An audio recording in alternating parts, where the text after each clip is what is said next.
Living below your means will help you get to your desires, get to those dreams and passions you always wanted to achieve. By living below your means, that means you keep all your money. That means no one else can take away from you. No one else can tell you what to do. Because if you live below your means, right, that means you're giving yourself options. And that's why it's important to keep your job, save your money, and invest your money. Because if you go ahead and stay below your means, you will build a lot of financial capital. A lot of money is going to stay in that pocket. A lot of money is going to be sitting there growing because you put in investments. A lot of money will be in your savings, giving you protection. Why? Because you needed that, because you like a peace of mind. A peace of mind is so important. But the only way to do that is by staying below your means. That also means that you gotta be boring, man. The money gotta be boring, but the money will grow when you do boring. When you go ahead and follow your passions and desires. And I should clarify, when I'm talking about passion and desires, I'm talking about being productive out here in this world. Because if you're productive, right, that means that you're offering something to somebody else who needs that advice, who needs your capabilities, who needs that your physicality, who just needs you to complete a task that they probably can't do or they don't have the time to do it. Okay? So go ahead and do that. Go ahead and go for all the things you want to do, but make sure you're doing it below your means. Because once you start living above your means, taking on unnecessary debt, taking on unnecessary responsibilities and relationships, then you start to take away from yourself, from that potential, that financial potential, your growth potential, your aspirations, your dreams. So live below your means and pursue your goals. Now, let's kind of talk about, if you don't live below your means, what will happen? If you don't live below your means, you're just going to create unnecessary expenses in your life. If you take up a car, you're going to spend a lot of money on that car. I did a video a while ago, and it was talking about how this guy wanted to buy a charger because he had a charger when he was in high school. The problem is, right, his credit score was so bad and he didn't have enough money to purchase the car, that he would just be in more debt. It was so bad that his credit score wasn't even 3 digits. Okay? Just imagine, when we're thinking about credit score, we're thinking about like a 200, 300. This guy was below that. So that means that he was always living above his means, and he was doing that since he was in high school. And so now he's an adult and he still wants to buy a charger. Why? Because that's his identity. And we don't want that here in this channel. We want you guys to live below your means. We still want you guys to have fun and do things that you want to do, but you got to have all your responsibilities in check first. Credit score got to look good. You got to have enough resources in the bank. You got to,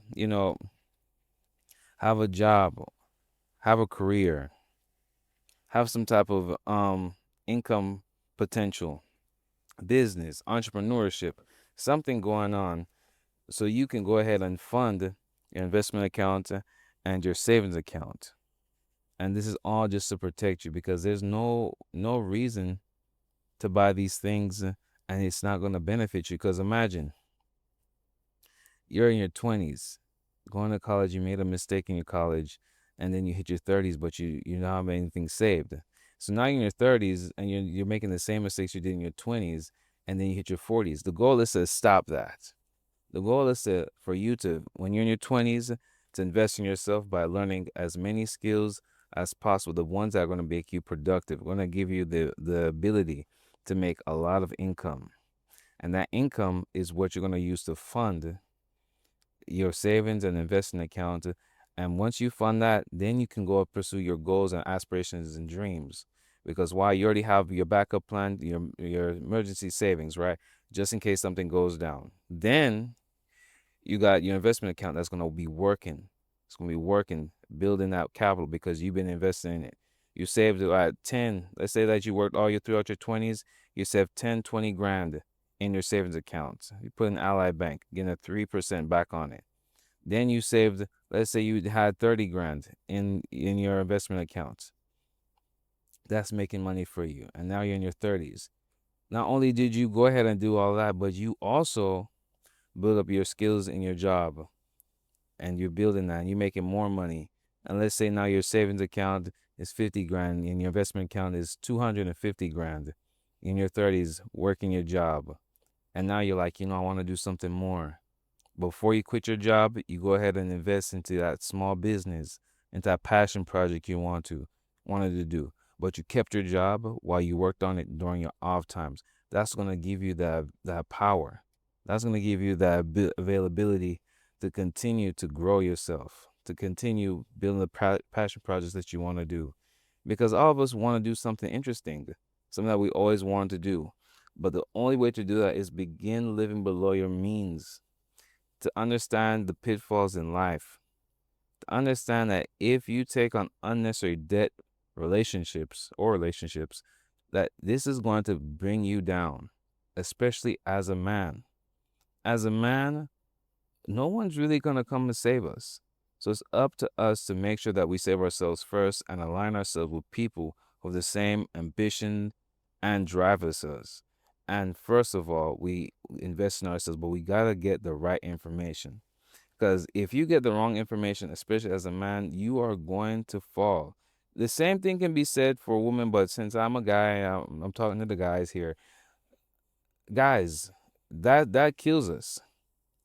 So might as well focus on what is the most important thing, which is when you are young, you learn about finances, you learn about saving and investing. You find something that's going to make you money. You might not like it.